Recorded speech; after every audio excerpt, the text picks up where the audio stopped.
going over black-eyed peas and the many ways you can use them. I am on the Harry the Big Dog 100 live stream video challenge. It's 100 videos in 30 days. And so today, I finally got it together enough to get into the kitchen. All right, so I'm excited about this. And so if you are watching on the replay, type in replay and then join in, ask your questions. Even if I don't get to them in the live broadcast, I will come back and comment later. If you've not already connected with my page, GIMK TV, pop on over there. That is Get in My Kitchen. All right, so here we go.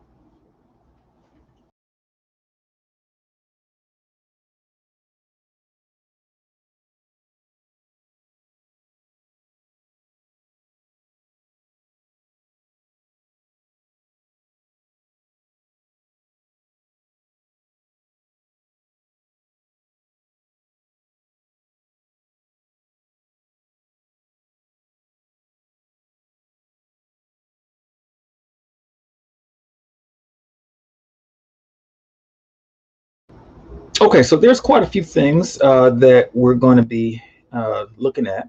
Okay, so the main thing, you want to get your stuff set up so that way it's a pretty seamless process.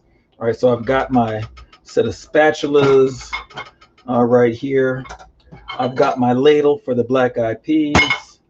I've got my Aleppo sauce. I've got my combination of dill seed and coarse sea salt. I've got my dill weed here. I've got my spinach frozen. I've got my onions that have been chopped. I've got my peppers, tricolor peppers. And I've got my coconut oil. So let me move this thing out of the way so you all can see what's going on. Let me know where you're coming in from. I'm excited about this. Okay, so now first thing, you want to preheat your skillet. Okay, and there's a term that I learned years ago: hot pan, cold oil, food doesn't stick. Well, I am using a non-stick pan, so that's not going to be so much of a situation here, so much of an issue. However, and by the way, sharing is caring, so share this out. If you want to see how this is put together and you want others to know so that they too can make some amazing black-eyed peas, this is the broadcast you want to be on. All right, so I'm going to go ahead and start adding in my coconut fat. All right. I like to use a spatula for this because I really hate leaving, stuff behind. It always seems like such a waste when I see the shows. All right, so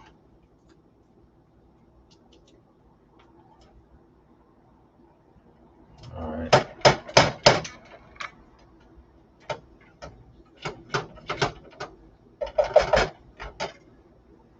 The reason why I'm putting it down in here is because I want to make sure that I get as much of the coconut off so I don't leave any on the spatula.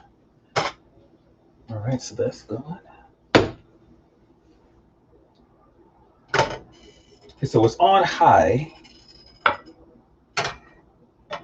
I'm going to start to break this thing up. When you break it up, it will reduce to a liquid much faster.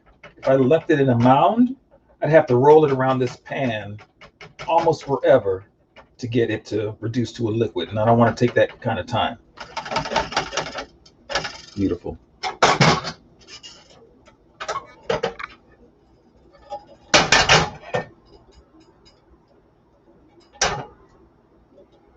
Okay, so I'm rolling it around because I want it to evenly coat the pan. And then you'll notice something. I don't know if you can see with the lighting and all that, but when you do that, okay, I didn't mean to pour it over the side. I wanted you to see it. When you do that, there's like a little dancing that happens with the oil, and you want that. All right. Make sure your counters are clean. Of course, that goes without saying, but that way, if you drop something, you can always pick it up and put it into your pan without there being an issue. Okay, so I don't know if you could hear this as well as I can. There's a little sizzle action going on. That's what you want to hear. You want to hear the sizzle. And then to this, I'm going to add the salt. First, the salt. So I want it to drive out some more of that liquid from the onions. And then I'm going to sprinkle it all over. Okay.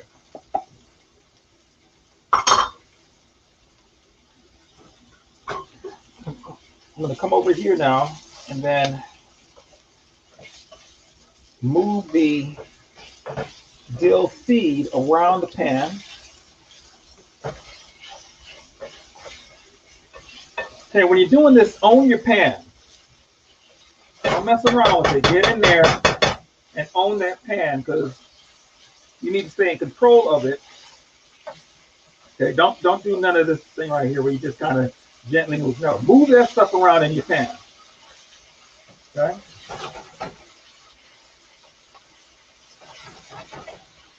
Okay, so now a few things are going to happen while this is doing this thing.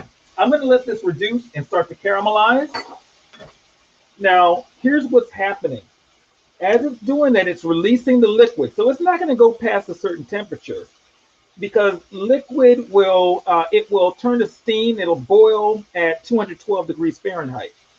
So as it's doing this, it's releasing the liquid. But once the liquid is released to a certain point and then you have no liquid left, then it's going to start to really caramelize, sweeten up. The sulfur bonds are going to be broken that's in the oven, not in the oven, I'm sorry, in the onion, and it's going to sweeten up. So if you ever wondered, well, why are certain onions, why do they sweeten up and others don't? It's because they didn't leave it in the heat long enough so you get that really oniony flavor instead of the sweet flavor that is released when you cook it down properly. You cook it down in oil and it releases more of that and the flavor is more concentrated. If you cook it down in water, it'll be all right, but you're not going to get that intense flavor. And you want the intense flavor. Okay? So you move it around, and what's happening now is that the dill seed is infusing the oil. Then you want it to infuse the oil because you want that flavor to carry through. Okay? And I may end up adding more salt in there, mainly because I've got a big pot of beans. And that pot of beans is going to have to get seasoned up real well. I got a hungry family too. They've been asking me, hey, when's that food going to be ready?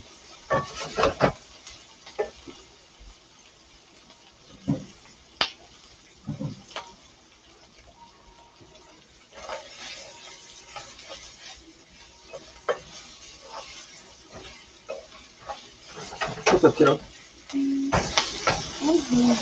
Oh, okay, you hungry? Yeah, I'll get it together. There's some chips there. All right, so you're seeing this cook now. It's doing its thing. Let me kind of move this around a little.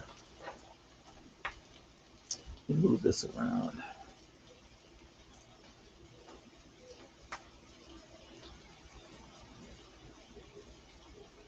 All right, you may hear me for a quick second, and then maybe not. All right, nice.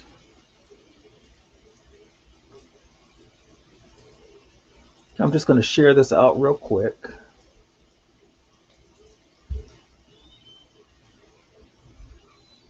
That way. And while I'm doing that, okay, now you see how it's starting to concentrate down? The sizzle is not as rapid, and that means that the water is being drawn out of the onion. That's what you want.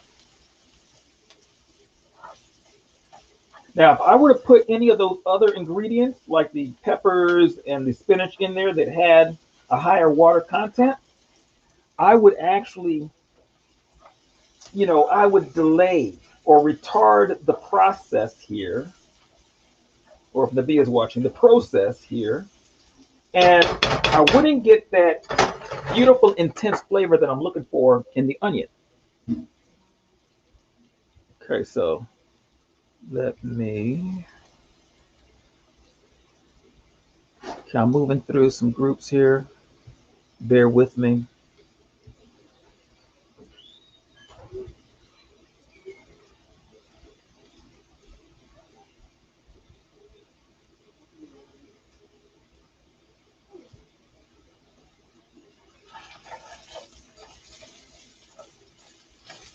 That looks good.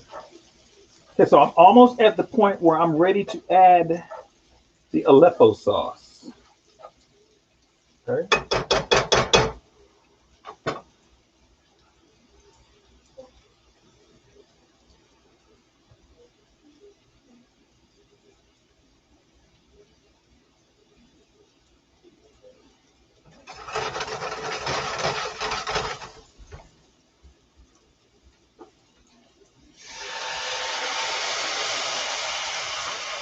Remember, I don't like to leave anything behind, if at all possible, to get all those drops out. Mm-hmm. Nice, nice, nice, nice, nice.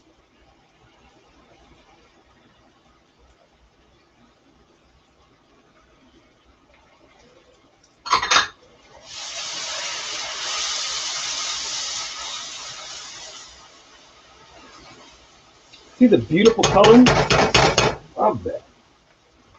I could do this all day.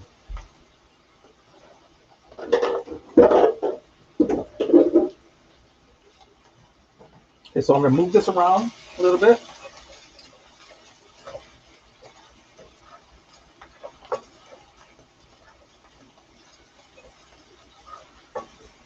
Okay, so what it's doing now is it's cooking off all of the liquid vinegar and all of that that's in the Aleppo sauce, and it's gonna concentrate the flavors even more. And you want that. You want to make sure that that's going up, that's happening.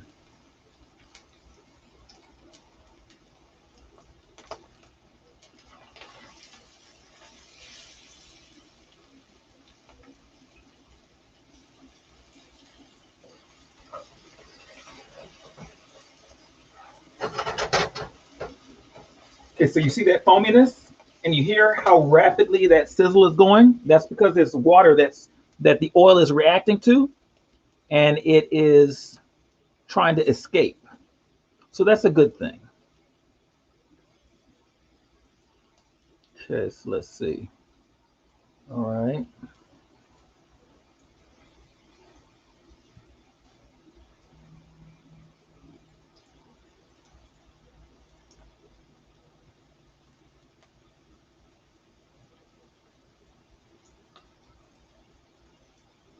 Okay, let's see.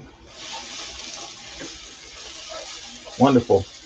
Okay, so now it's starting to concentrate those flavors down, and it's not quite at the point where it's starting to stick, but just before it gets there, I'm going to add the dill weed.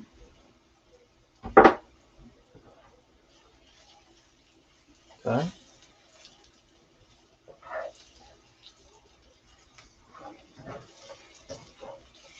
Oh, that's beautiful.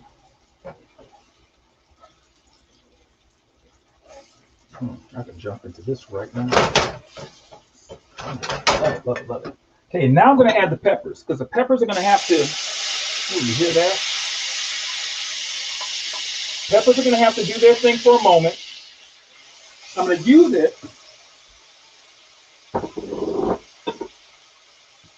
to deglaze the pan because I want to make sure that none of that flavor gets stuck to the bottom of the pan. I want all of my flavor.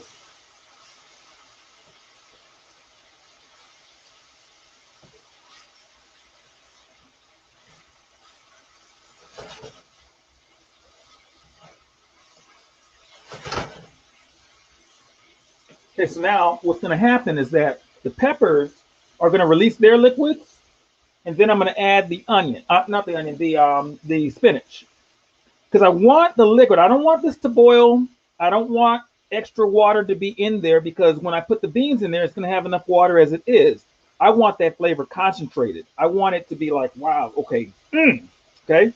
So that's why I added those things. I'm going to taste it first to see if I need to add more salt, adjust it more before I add the beans.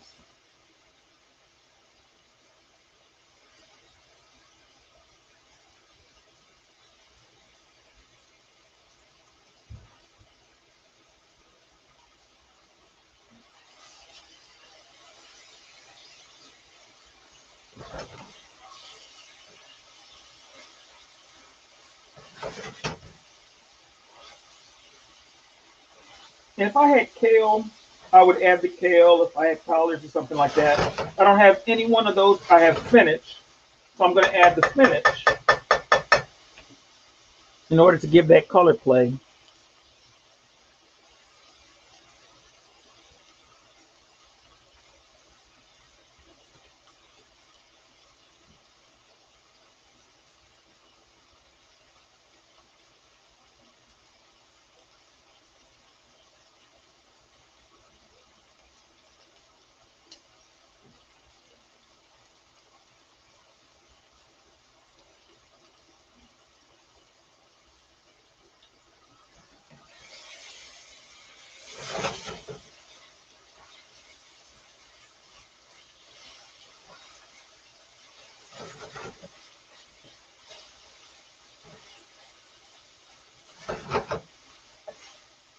Okay, it's about that time.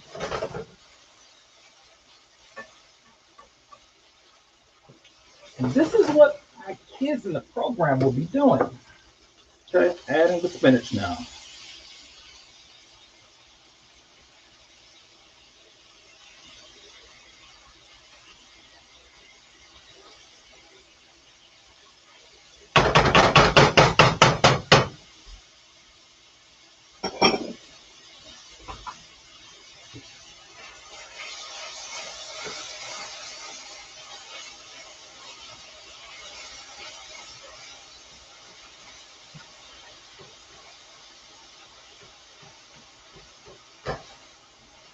Look at those colors. Oh my goodness. I'm just getting happy right now.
Okay, so now it is time for me to take a quick taste.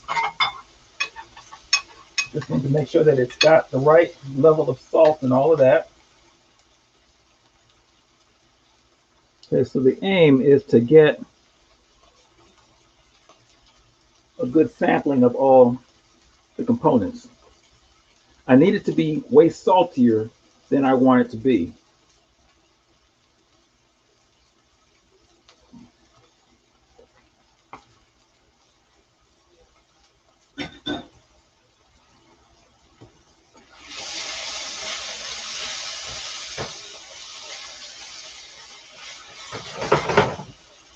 Oh, that's good. Woo! That's nice. Okay. So now it is almost too salty. So I need to adjust that by adding just a little bit more salt because I want it saltier than I can take right now. Because when I put these beans in that have no salt, I want it to be able to not lose its beauty while the beans suck everything in. Okay, so now I see it sticking a little bit there. That's good. That's what I want. When I put the beans in, it's going to deglaze again.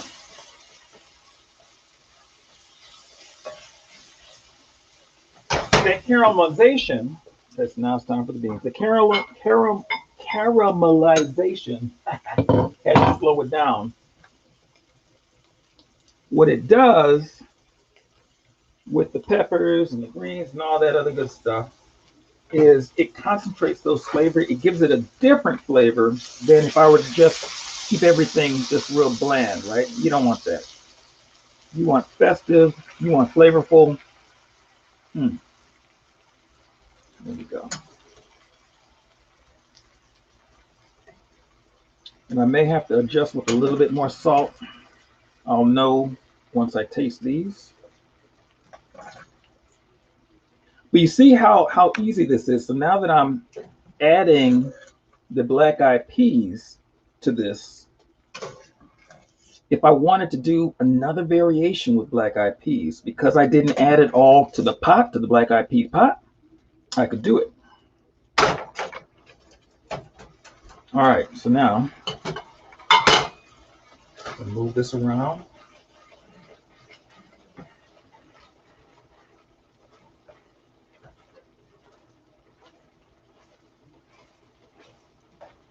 Turn this on just on the low.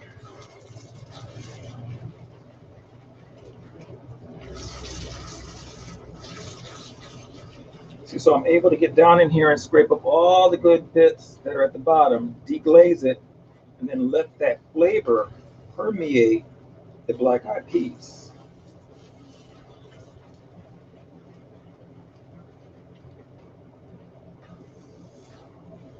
All right.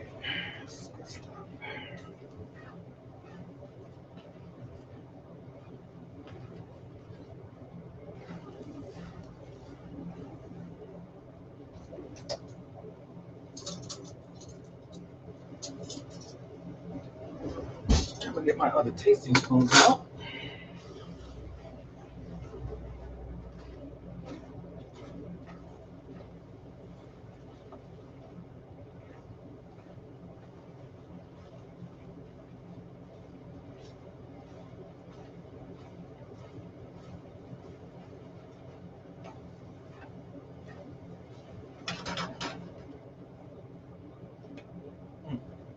It's really good.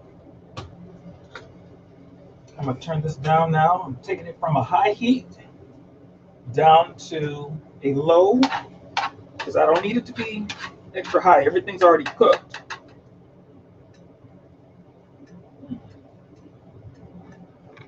There, let me get a little bit of that little red pepper play going on here.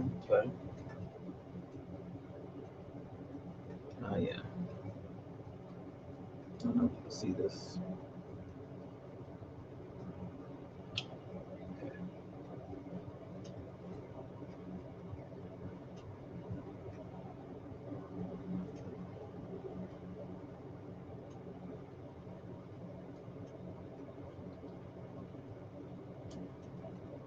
Oh my goodness. That is incredible. Ooh. Mm. Okay. Perfect. It needs nothing else. The right level of saltiness. It's perfect.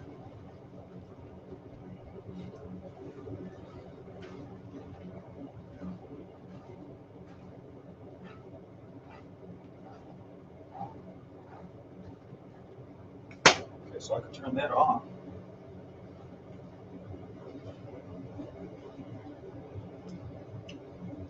I didn't even need these other spoons to adjust. Man, oh man.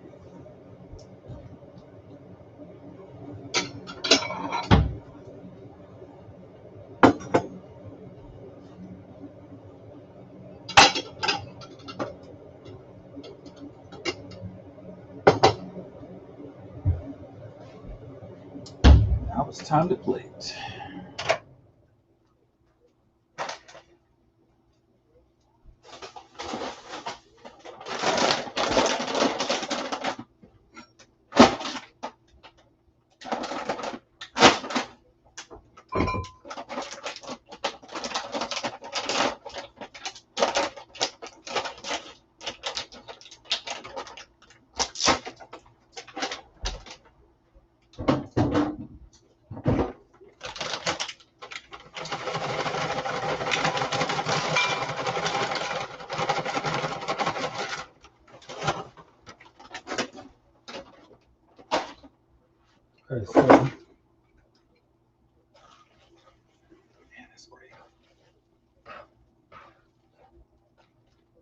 Okay, so again, if you are totally plant-based, this is totally plant-based friendly.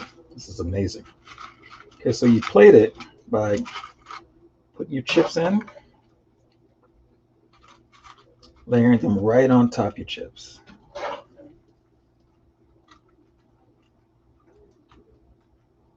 Okay, it's a nice little late night ensemble. Let me do that with the rest of them.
Oh, you know what?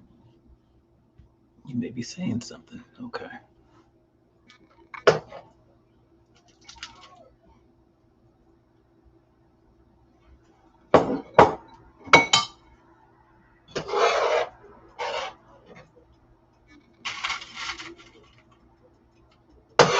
I pretty much know already that they're going to want a repeat of this.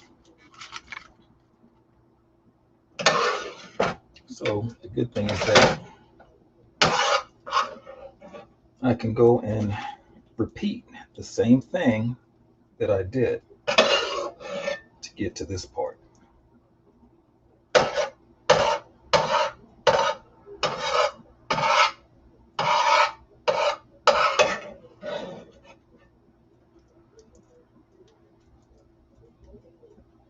Okay, so kids are set.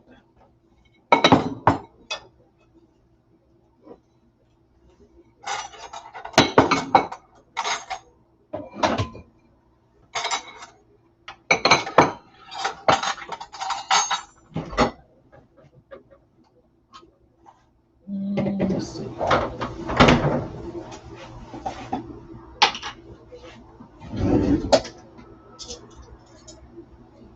Not yet. I mean, I'm through cooking, not through filming. All right.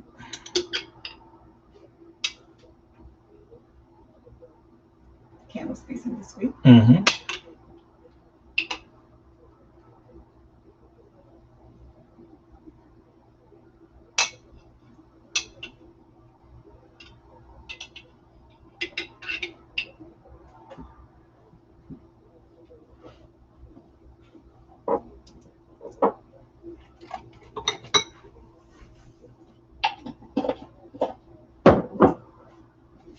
That's a lot of food in those plates.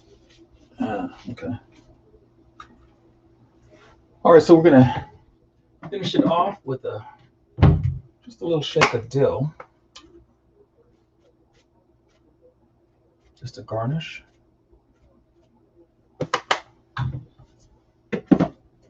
And let me show it to you. There you have it. Okay. Now you can get a little fancier. You can, do a nice spread, whip it up, and what have you. Throw it in there. Let's see. Looks yummy. Awesome. Good stuff. Hey, Shauna. Yeah, it is. It's actually pretty amazing. Pretty amazing. So there it is. That's it for the black eyed peas. When I come back, I'm going to do a different version of black eyed peas where I use. I'm going to use a combination, and it is the went to Trader Joe's, and it's a marinated grilled eggplant, zucchini, and red peppers. So I'm going to go ahead and use that in the next preparation. You're going to see how I can vary what I do with the black eyed peas just by changing just a couple of ingredients around. Process is going to be similar. I'm going to take this out now so that it can kind of get to room temperature somewhat. And then I'm going to clean everything up. You'll see what this looks like coming back. All right. So any questions? Pop them in now. Any comments, definitely pop them in. And sharing is caring. So make sure that you share this out. Which one do you want? The larger one? Yeah. Or the, yeah? Yeah, I'm gonna split it up. Okay, you split it up? Okay, good deal. Yeah. All right. It's never too much food. Never the kids eat missing it and it's Oh, okay. Well then, if they can't handle it, I will. This is not waste worthy. This is amazing. Okay, so good stuff. I will see you in a moment. And by the way, if you have not already done this, I want you to go ahead and like a few of these pages. Okay, definitely pop on over there and to the yes. Okay, you'll be seeing more of this going on, but you'll be seeing it from the kids' perspective. My kids in my program, they are doing some pretty amazing things, and we are now ramping up to do a virtual version of the program that I used to take into the schools. Now, due to our current situation, we're having to make adjustments so that we can be online with the kids, walking them through this process. Now, let me ask you this. Do you think that this process that I showed you today is kid friendly? Do you think that a kid can do this? I think they can, but I just want to know from you, do you think they can? And if you haven't already liked our other page, make sure that you do that as well. And you're going to see a lot of these programs on there as well. All right. So on that note, I've got another bowl of beans to plate, and I've got more black eyed peas to cook up with a different version. I'll be back right after this. All right. Catch you later.